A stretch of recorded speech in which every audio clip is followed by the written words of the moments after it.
Después de este primer cruce entre Rafael Correa y Henry Klonfe, no da la sensación, como tú decías, de que esa al parecer es la prioridad de la Revolución Ciudadana y es la moneda de cambio para hacer estos acuerdos políticos. Y segundo, ¿cómo es el proceso de un juicio político para la gente que está al pendiente? Porque a decir, ok, tenemos un año y medio, un juicio político, cosas de políticos, la ciudadanía sigue con problemas de la inseguridad, hay tiempo en esta Asamblea Express. Lo primero, estamos en Ecuador, nada está dicho aquí a nivel político.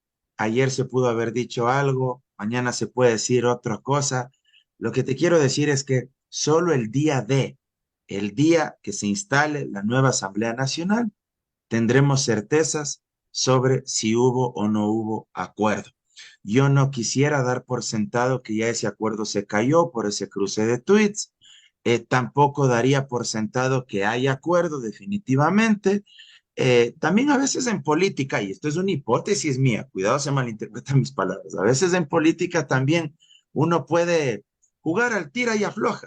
Tenso un poco más la cuerda para ver hasta dónde puedes ceder tú también de otra parte haces una contrarréplica en tu propuesta para ver hasta dónde tenso yo la cuerda. Es parte de la deliberación y de la discusión política. Es parte del intercambio de agendas. Esta es mi agenda, muéstrame la tuya. Intentemos llegar a un acuerdo. Esto es prioridad uno para mí, esto es prioridad dos para mí. ¿Cuáles son tus prioridades? Pon las cartas sobre la mesa. Entonces, puede ser parte de lo que uno podría llamar, entre comillas, del juego político. Veamos hasta qué punto esto es más factible. Yo te digo, a Daniel Noboa, pensando en la gobernabilidad, pensando en el país, creo que le conviene muchísimo más tener un acuerdo legislativo con los socialcristianos, con la Revolución Ciudadana, con su bloque de asambleístas de ADN y con algunos independientes, antes que tratar de llegar a un acuerdo con movimientos como Construye, que no tienen una agenda de país, no tienen un proyecto político de Estado-nación.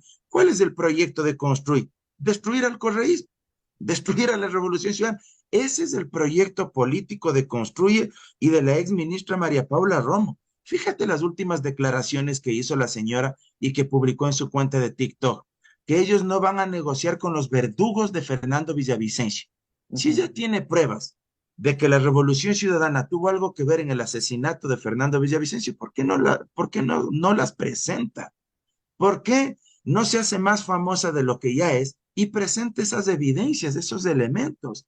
Construye y María Paula Romo lamentablemente se han construido en una máquina de reproducir fake news, posverdades, bulos, como llamarían en España. Una máquina de calumnias. Lamentablemente es así y hay que decirlo. No hay ninguna agenda política en esa tienda y yo creo que eso no le conviene a Daniel Noboa. Entonces, yo sí creería que es importante tener presente que los diálogos deben seguir adelante. Estoy seguro que siguen conversando, de eso sí, no tengo la menor duda, y esto se definirá el día de. Ahora, sobre el juicio político que tú me preguntas. Primero, para presentar una solicitud de juicio político se necesitan presentar 34 firmas de respaldo, al menos. La Revolución Ciudadana tiene 52, 51 asambleístas, sin Ferdinand Álvarez, 51 asambleístas. Se necesita 4 firmas de respaldo. Se presenta al CAL, el CAL luego verifica si es que se cumplen con algunos requisitos formales y luego se envía a la Comisión de Fiscalización. En la Comisión de Fiscalización se vuelve a hacer una revisión de estos requisitos y se califica y se admite a trámite el juicio político, se notifica a las partes, tanto a quien presenta la solicitud, porque puede ser uno o dos asambleístas, y a la autoridad enjuiciada políticamente. Se tiene que garantizar el debido proceso, se desarrolla el proceso, se sustancia en la comisión de fiscalización y luego se elabora un informe, ya sea recomendando el juicio político o ya sea recomendando el archivo del juicio político. Si no hay votos para ninguna de las dos cuestiones, igual salen las posiciones de los asambleístas, ¿sí? Y se envía el expediente para que en el pleno de la asamblea se resuelva. Y para resumirte el cuento y no alargarme mucho en este tema, ¿cuántos votos se necesitan ahí? Una vez que se haya garantizado el derecho a la defensa de la autoridad enjuiciada, porque tiene que acudir al pleno de la Asamblea y le Claro. interpelen, similar a lo que pasó con Guillermo Lazo, no idéntico, pero bien parecido. Y una vez que se acaba la interpelación, hablan los legisladores, igual cada uno pide la palabra, se termina el debate y se hace una moción. Si es que hay 70 votos al menos, esa autoridad es censurada y destituida. Eso en cuanto al procedimiento en estricto derecho. Respecto de lo otro que tú bien sacabas a colación, ¿será que esto es prioridad de la gente, del ciudadano común? Y yo por eso te decía que sería un error estratégico.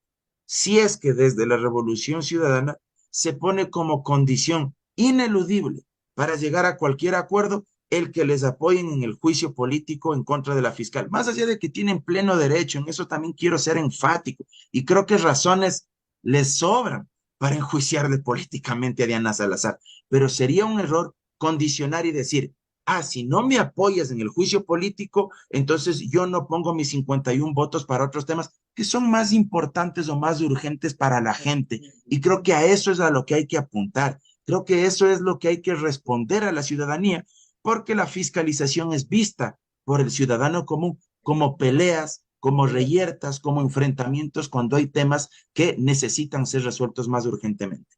Y ya para cerrar rápidamente, Mauro, cuéntanos el tiempo. O sea, tú nos contaste el procedimiento, más o menos cuánto se demora un juicio político. ¿3 meses, 6 meses?